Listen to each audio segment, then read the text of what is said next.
Hello, everyone, and welcome to the Lord Gord Podcast. This is your host, Lord Gord. I'm giving you information that's factually correct and politically incorrect. And we're gonna have a funky good time. We're gonna have a funky good time, baby. So this week, I'm gonna talk about multiculturalism, the origins of the ideology, examples of the ideology in practice, and the adverse consequences of the ideology. So, without further ado, let's dive into the good stuff, baby! Multiculturalism has failed, said that luminary Angela Merkel. Her experiment has ended in abject failure. Millions of illegal migrants from the Muslim world have brought their counterproductive ideas with them and have no incentive to change. Multiculturalism is a flawed concept because it refuses to make value judgments on ideas and their consequences. Multiculturalism not only hurts the incumbent cultures that advocate for it, but it also hurts the subjects of it as their counterproductive cultures are celebrated and protected. By polarizing ethnic groups and defining their identities by the counterproductive cultures that have kept them in poverty, self-advancement becomes an obstacle because of cultural isolation, name-calling, and other shame tactics. Simply put, some cultures are better than others, and many cultures are incompatible with one another. It is then extremely important that immigrants assimilate to the values and behaviors of the new and more successful society, and that as rational people, we are able to analyze the efficacy of ideas and decide which ones are net positive and which ones are not. So, Thomas Sowell recently said in an interview that common sense has become esoteric, and I fully believe that multiculturalism is an antithesis of common sense. So let's keep going about the origins of multiculturalism. Multiculturalism is unsurprisingly a creation of the left and came to prominence in the 1970s. It has been the predominant vision in education schools for decades following. For example, in an article called "No Wonder Johnny Still Cannot Read," the author Larry Sands writes, "Teachers-to-be were forced to learn about this ethnic group, that impoverished group, this sexually anomalous group, that underrepresented group, etc., all under the rubric of culturally responsive education." Now, this is utter nonsense for a few reasons. In the early 20th century, when you had many immigrants coming from Western and Eastern Europe, there was no culturally responsive education, and those students got a decent education because the education establishment at that time was focused on teaching those kids what they needed to know and teaching them how to be American citizens, teaching them the values of America and why the American values are superior to the countries that they left. Because if those countries' values were superior, they wouldn't be coming to America. Also, I minored in education in college, and I had to take a class called Multiculturalism in K through 12 Education. And it was, this kind of psychobabble and whatnot. And, we had a speaker come in who was shilling for Islam, essentially. And he was saying that Islam is this tolerant religion and that it's accepting of science and other, advancements in culture and technology, which is all a lie. I mean, this guy was blatantly lying to the entire class. And it wasn't until later when I really found out about Islam, the doctrine of it, the tenets of it, how people who truly believe the tenets of Islam act out in the real world. So at that time, to me, it didn't sound like that bad of an idea. But as I'll touch on later on in this podcast, everything that guy said was an abject lie. So, let's talk about issues in multiculturalism. The issue of multiculturalism in its essence is that cultural information has been transferred to different groups in every era, which is how people progress. We communicate with other cultures and other people. We see what's working for them, what's not working for them, and as rational people, we identify the best aspects of their culture to integrate into our culture, and the worst aspects to throw to the wayside. That's what rational people do. That's what I've been doing my entire life. I look at ideas, I look at the facts and the logic behind the ideas, and then I look at the opposition to said idea, and then I measure, okay, which one makes more sense, which one has more facts and evidence behind it. That is what humanity has been doing since the dawn of humanity. And multiculturalism says, even though these two things are completely different that you're looking at, they both have the same validity, even though they're completely different and advocate for different things. Okay. So, for example, island people and mountain people are usually more backwards than their counterparts that lived in societies with contact to other cultures. Usually, large cities are built next to rivers and oceans because trade is much easier by boat. And of course, through most of humanity, we didn't have cars and airplanes. And still, I believe it's still cheaper to ship items by water than it is, terrestrially or in the air. China and Japan became backward societies after voluntarily isolating themselves from the achievements of the world. Japan was one of the few societies that saw the error of their ways and sought to learn from Western Europe to improve themselves. Western Europe adopted the more effective ideas of numerology, navigation, etc. from other cultures, and this pattern is similar amongst other successful societies in history. Advocates for multiculturalism attempt to isolate lagging cultures and coerce the more successful cultures to accept inferior ones. So an example would be the Hmong people. I believe I talked about them in a podcast before, just briefly. And the Hmong people, they moved to Merced, California in the 80s. And these people were mountain people who were, goat herders, and they were sacrificing chickens and goats to cure diseases. They didn't even have a written language. So when some of them moved, to Merced, they literally did not know how to use toilets. And speaking of people who didn't know how to use toilets, I was reading a comment from a guy, and he said, they had some illegal immigrants from Honduras who were coming in, doing drywall because he works doing construction, and he said the people from Honduras had no idea how to use porta potties. He said they were like trying to stand up on the toilet while using the restroom and like defecated and the whole thing. So the multiculturalists would say, even though their results are, demonstrably worse than the alternative, it is a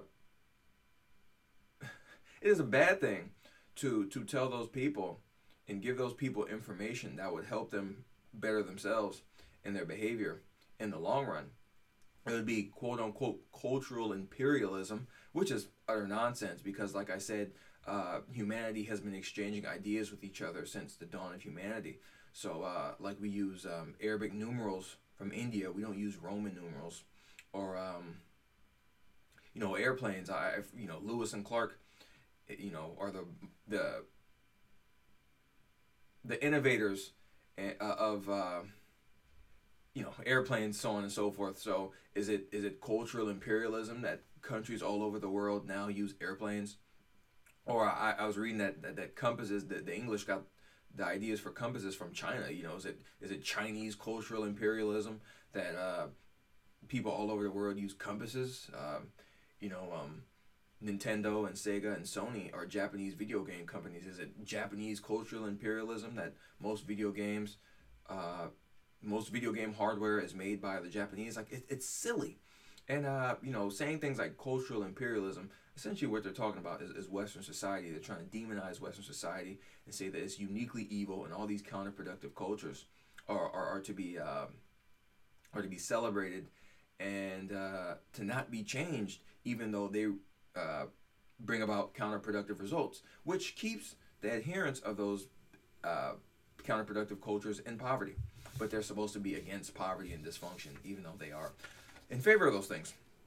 So let's start giving some examples of multiculturalism in the real world. So I'm going to talk about the black redneck culture. I've touched about black underclass culture in my podcast on the underclass. Check that out. Check out the great book Black Rednecks, White Liberals by Thomas Sowell. So I'm going to talk briefly about this this counterproductive culture that's prevalent in ghettos all across the country that's been around for over 100 years. So teachers in New England, they migrated to the South after the Civil War to teach Southern blacks. They sought to supplant the black redneck culture and replace it with the superior Northern culture of industry, thrift, proper etiquette, and intellectualism. I mean, you had leaders of these schools, saying just how aberrant the behavior of the blacks, how aberrant the behavior of blacks that adhere to the Southern redneck culture. They didn't like to work, they didn't really save money, their sexual habits left much to be desired, so on and so forth. So, people like W.E.B. Du Bois, Martin Luther King Jr., and Thurgood Marshall were products of these New England schools in the South. A lot of people, Mary McLeod, I think her name is, Langston Hughes, among other people, were educated by these New Englanders in the South in the Northern tradition. These people weren't afraid to say, we have to stamp out this black redneck culture because it is counterproductive and it does not lead to success. And if we want these blacks to be successful, they must adopt the culture of successful people. And the black redneck culture isn't unique to blacks, because a lot of whites in the South, where they got a lot of these behaviors from, behaved in the same way and were failures similar to the blacks that followed these cultural patterns. But unfortunately, the shedding of the counterproductive ghetto behaviors that help many blacks succeed is demonized today. Many teachers in violent black schools are instructed by administration to allow the destructive behaviors that many blacks exhibit in these government schools because that's their culture. I mean, I've read a couple letters and stories from teachers about them saying, they run to their administrators and are saying, these blacks, they're cursing in class. They're violent, they're disrespectful, and I don't feel safe in my classroom. And the administrator says, that's their culture, and if you can't deal with it, get out. And I was reading one story about that, and the teacher actually sued and won a lot of money. But, even with this black redneck culture, reading in Black Redneck White Liberal, you saw that there were successful blacks in the late 19th century in places like Detroit, Philadelphia, and New York. There were upper class blacks that were going to school with whites and were living with whites. They actually showed that in that time span, there was more integration with blacks and whites than there were in the years afterwards. And the reason was that the blacks that were living there had the northern values. They didn't speak loudly, they weren't violent, they weren't having babies out of wedlock, they spoke correct English, they valued family, so on and so forth. So when there was this large migration of blacks out of the South into the North, the northern blacks and the northern whites were terrified and aghast by their boorish, violent, and unsophisticated behavior. And the blacks rightfully feared that these black rednecks could mess the whole operation up. So once the black rednecks came and brought the crime and dysfunction with them, that's when you started seeing the segregation in places like Chicago, New York, Philadelphia, and Detroit. It wasn't about race. It was about behavior. And unfortunately, so many blacks out of the South behaved like that and messed it up for the northern blacks. So celebrating this redneck culture, whether it's in stupid rap music or teaching kids in Ebonics, or having these Black History Month celebrations, celebrating thugs like Tupac and Biggie Smalls, or having these TV shows that lionize and celebrate the dysfunctional behavior. All you're doing is hurting the blacks that would benefit immensely from shedding those counterproductive behaviors and assimilating to the more productive behaviors of the dominant society. So that's just one example. Example number 2, Islam. So let me read this. The failure of Muslim immigrants to assimilate to Western values has been one of the biggest problems in Western Europe. Muslim rape gangs have been able to operate because the police feared accusations of racism. People willing to speak out against the propensity of rapes committed by Muslims are called racist and Islamophobic. And the thing is, Islamophobic is a is a diluted, tricky term, because it's saying if you criticize the behavior and the ideology of Islam, you are against Muslims as people. And the reality is, Islam is an idea. It's a doctrine of ideas, and Muslims are people that adhere to the doctrines of Islam with varying degrees. And not all Arabs or brown people are Muslim or adherents to Islam. So by saying you're Islamophobic, by criticizing his behavior, it is implicitly assuming that all these people behave like that, and that if we are to change it, or we are to ask these people to change, then you are a bigot. And it's not true. So let's keep going. Also in 2009, police in Norway showed that non-Western immigrants committed all the rapes in Oslo. And in 2011, they admitted that immigrants are overrepresented in the crime statistics. I think it's so bad now in Sweden that they don't even list the race of the rapists anymore, because virtually all the rapists are Muslims from North Africa and the Middle East. Like American blacks that are attacked for leaving groupthink, Muslims that tell others about the violent behavior of Muslims receive death threats and are ostracized by other Muslims. Values pertaining leaving the religion, religious tolerance, equal rights for women and homosexuals, honor killings, female genital mutilation, attitudes towards Jews, etc., are not compatible with Western values. For example, a Gallup poll done in 2009 showed that 0% of British Muslims thought that homosexuality was moral, and 52% thought that homosexuality should be made illegal. And also, there are many no-go zones across Western Europe in places like England, France, Sweden, so on and so forth. And where Muslims don't abide by the laws of those countries, they practice Sharia law, and they engage in various crimes, female genital mutilation, assaulting women that aren't covering themselves head to toe, in burqas, so on and so forth. Their bad behaviors are not only defended by leftist multiculturalists, but are subsidized by the welfare state. I mean, a disproportionate amount of these Muslims, whether they're legal or illegal, are on welfare. And they breed at a rate higher than the incumbent population. And these are people who hate the West. They hate the values of the West. They don't value freedom of speech. They don't value equal rights under the law.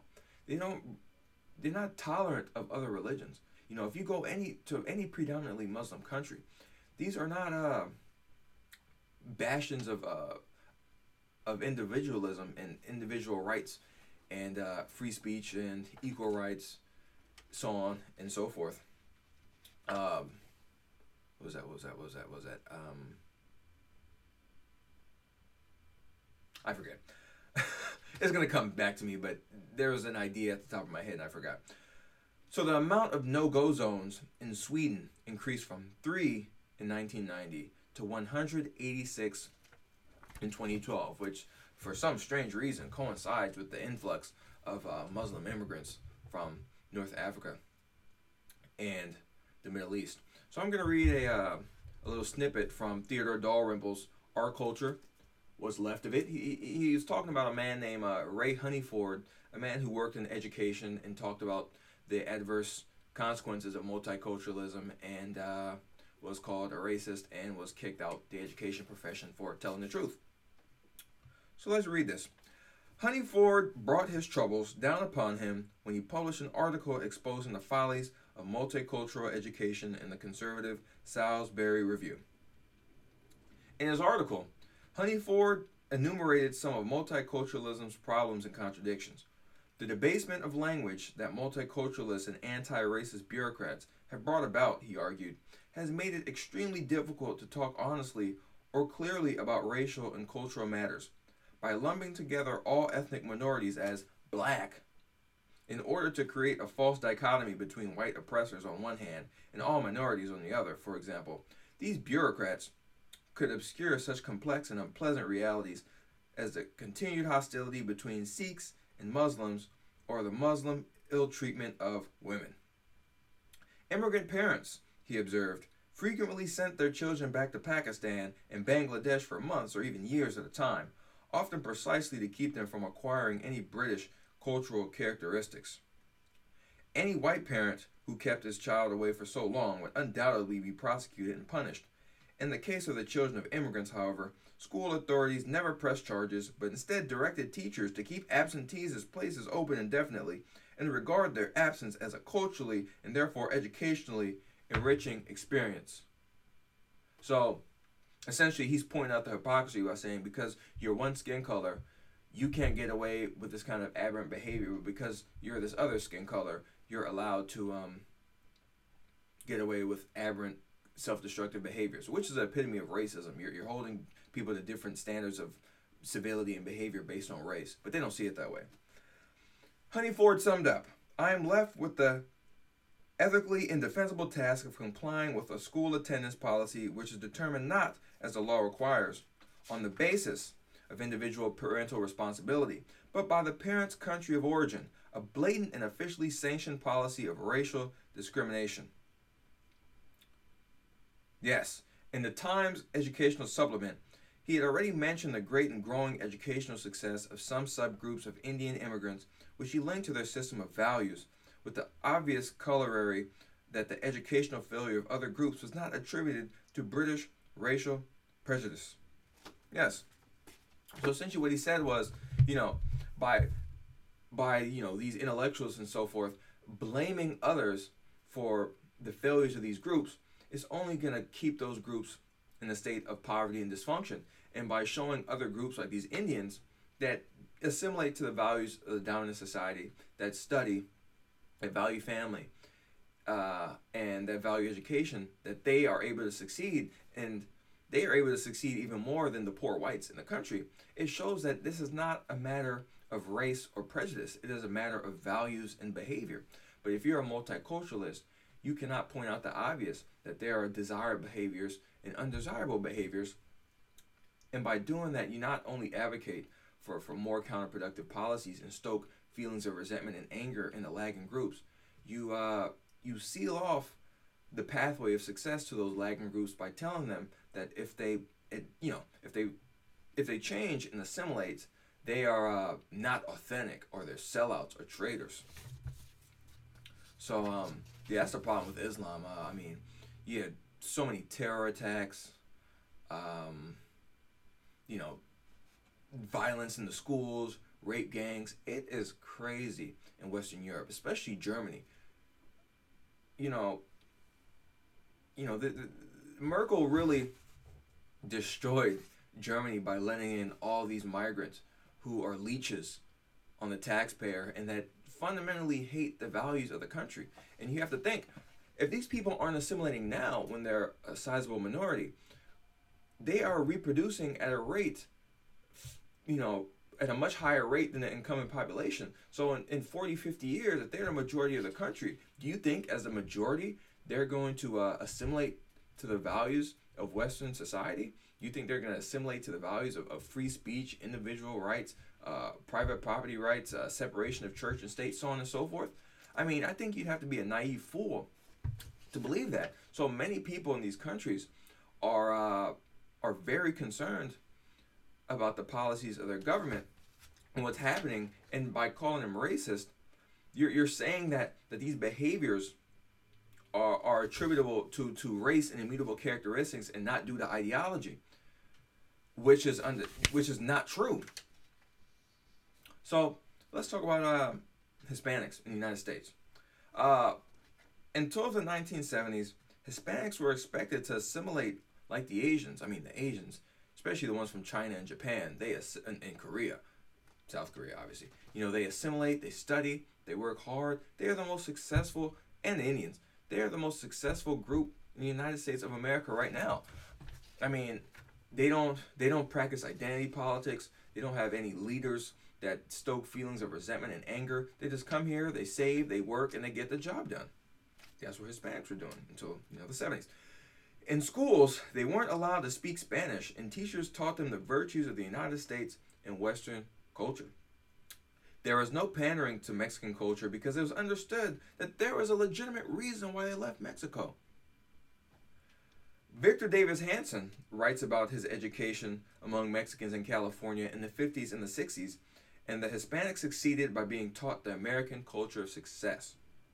They saw that Hispanics that didn't assimilate got themselves into trouble and didn't contribute, while those that assimilated succeeded. So those zoot suit wearing thugs that are lionized today in Chicano studies and all that garbage. Those people were shown as examples of what not to do. And Hispanics that learned English, they spoke the language well, they learned the values of the United States, they were taught to respect and love the United States Constitution and not see themselves as foreigners. Those people succeeded. But today is more or less the opposite. There is no bilingual education, which has been shown to negatively affect the performance of Hispanic students. It's been shown that once they abolished these bilingual education programs, the test scores of Hispanics went up because obviously it's harder to learn English when you're practicing English and Spanish at school and you speak nothing but Spanish at home. The more time that you have to practice and master English, the better off you'll be, which is common sense, but you have to understand these people don't use common sense. They see things in terms of power, by them just speaking English, that's cultural imperialism or some other garbage, and that keeps those people in poverty by stoking feelings of anger and resentment, and by telling them that assimilating to the dominant, more successful culture is not to be desired. The race hustlers that defend and celebrate the counterproductive aspects of Hispanic culture do not adhere to that culture or live near those that do. Oh my goodness, yes. If you see all those La Raza people or the Chicano Hispanic studies, leftist professors in college that talk about reparations and how they hate the country and how the country's so racist, those people don't behave like the poor Hispanics. They don't live among the poor Hispanics, and obviously they preach their ideology of hate and resentment in English. So obviously they achieve success in the United States by assimilating to the dominant culture. And I see this every single day in LA. While driving to work, I see billboards in West LA, of all places, of Spanish radio and Spanish television. And that is very disconcerting for me because, of course, you'll see those things in East LA or Huntington Park or almost anywhere east of the 110 freeway where it's predominantly Hispanic. But the fact that you're seeing that in West LA shows that there really is a problem of assimilation. These people aren't coming to the United States to be Americans. They're not coming to learn our language. They're not coming to practice our values and our culture, which is a great culture and is better than their culture. Otherwise, they wouldn't leave Mexico or any other hellhole they come from. They're being told by these intellectuals to not assimilate, that they're entitled to something for nothing, and that to assimilate means that you're selling out, you're a traitor, so on and so forth. So I'm going to read a little comment I saw in a video from a young Hispanic woman, and she talks about the toxicity of multiculturalism and how it affects people in her community. So I'm going to give you a quote from her. Quote, "You're acting white if you speak English. That couldn't be truer," she said. "I always greet customers in English and with a smile as everyone is supposed to, and I try my hardest to be efficient, but I get slammed by many Hispanics, including my own family, for denying my roots or being too gringa." And gringa is a slur against white people. So that's the racism that you see from Hispanics. I mean, that's common on Telemundo or Univision or any of those other leftist television networks that preach the ideology of resentment and anger and leftism. Like Candace Owens, if one is Hispanic, especially a woman who embraces Western classical liberal values, is a citizen and sees herself as an American and aims for success and becomes successful, or at least is working hard, she gets pulled down and called all kinds of names, namely a sellout, traitor, or accused of being an Uncle Tom, as many blacks do by the left. Speaking flawless English and preferring it over Spanish, or not speaking the latter as fluently as the former, being health conscious, being a proud American, etc., is frowned upon in the Hispanic community. Sadly, many minorities do not realize that they are playing right into the SJW's hands by keeping others in their respective communities down, unconsciously preferring us to perpetrate the negative stereotypes and self-segregate rather than make something of ourselves and embrace American values. And my thing is, listen, I'm for immigration. My parents are immigrants.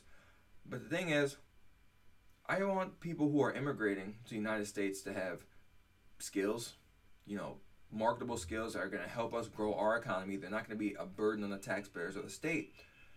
And people who are willing to be Americans. They're willing to adhere to our United States Constitution, to defend our values, and to defend the system of thought and government that has made us successful and prosperous. And what these Hispanics are hearing from their leaders is that we're racist, we're evil, and they should do everything that they can to destabilize the society and make it into Mexico. And the reason why they left Mexico is because Mexico isn't a place of law. It's a very lawless place with a large, unwieldy, corrupt government. They don't respect private property rights. There is limited economic and social mobility. There isn't much economic freedom. I was looking at the economic freedom index, and Mexico doesn't rank very high. So why would one bring the counterproductive aspects of Mexican culture to the United States when that's not going to do you any good, personally, and it's not going to do the United States any good? Because if we become just like Mexico, we're going to suffer from a lack of economic growth. We're going to get higher crime rates, higher illegitimacy rates, larger government debts, so on and so forth. So we don't want that. So let me wrap this up here with my implications on multiculturalism. Like every other idea out there are positive and negative aspects to every culture. There are cultures that are more successful than others. By blaming successful people and absolving failing people from self-evaluation, it only keeps them in their misery. Also, it creates parallel societies that can't coexist if they don't agree on core values. It is an imperative of immigrants and other unsuccessful people to study the habits of more successful people and learn from them. Expecting different results from the same behavior is the epitome of lunacy. It's not about race. It's about culture. And, I like various aspects of other cultures. Cassiopeia is one of my favorite bands, and they're from Japan. But they play jazz funk fusion. And jazz and funk are originated from black people in America. I see no problem with that. They're taking ideas. They're taking relatively good ideas. And they're expanding and putting their twist on those ideas. I have video games from Japan. I like Mexican food. It's very good. I like Korean barbecue. And various other ideas from other cultures. So what I'm saying is that I'm not someone who just says, hey, if it's not American, I'm not buying it. No. Part of what makes America great is that we adhere to the values of individual responsibility, private property rights, small government, and free markets. And also, we take the positive and productive aspects of other cultures and we integrate them into our society. We don't take the bad ideas from other people, because if we start taking the bad ideas of other people, we wouldn't be America. We'd be the hellhole that they come from. And I spoke about the black rednecks, and what keeps a lot of black people down today is that they view the black redneck culture as sacrosanct. They define themselves by counterproductive behavior and work habits. And you see these clowns wear like the Black Caucus, they wear these I guess they're like African cloth on their necks. They're not from Africa. They probably have never been to Africa. Their relatives from Africa were sold by African slaves hundreds of years ago. They have really no connection to Africa. They are just as American as anyone else. They've been in America for hundreds of years. Yet they reject the fundamental principles and values of this country. And they cling not only to the counterproductive habits and behaviors of black rednecks, but they're trying to identify themselves as foreigners within their own land. And what would benefit them most is adopting the values and behaviors that made America great. Okay? We're not, we're not some big government society like the USSR or China or Cuba or some other hellhole. That's not what made our country prosperous and successful. Having this big unwieldy government with all these regulations and rules and, other entitlement programs is not what enticed so many immigrants from Europe to come here, or people from China to come here. What enticed them to come here was the fact that we had a small government and free markets, and anyone who came here, if they worked hard, followed the rules, and assimilated to our culture, could become successful and prosperous, and be a lot more successful and prosperous than they could be if they were in their previous country. So I'm not a fan of multiculturalism. I don't think any rational person should be. Evaluate the pros and cons of a culture, and look at the positive aspects and the negative aspects, and think, hey, if I adhere to this set of ideas, will I be more successful, as successful, or less successful than someone who adheres to the values of the United States, or the values of marriage before having children, or fiscal responsibility, or not relying on the government, or not blaming other people for your problems. That's the Lord Gord Podcast. I hope you enjoyed it. Subscribe on iTunes, subscribe on YouTube, like it, rate it, share it with a friend. Get the Lord Gord album, This Isn't TV, on Spotify, iTunes, Google Play, so on and so forth. Donate on Patreon. If you're in LA, come to the Blues Jam every Tuesday night at the Airliner from 9 p.m. to midnight. It's 21 and over. Free admission. $1 tacos. It's a really good time. Next week, I'm going to have a little surprise topic. I don't want to give it away, but it's going to be very fun. It could either be relaxing and lighthearted, or it could be very serious. So join me next week, next Wednesday at 8 a.m. for the new surprise episode of the Lord Gord Podcast. Thank you for listening, and I'll talk to you next time.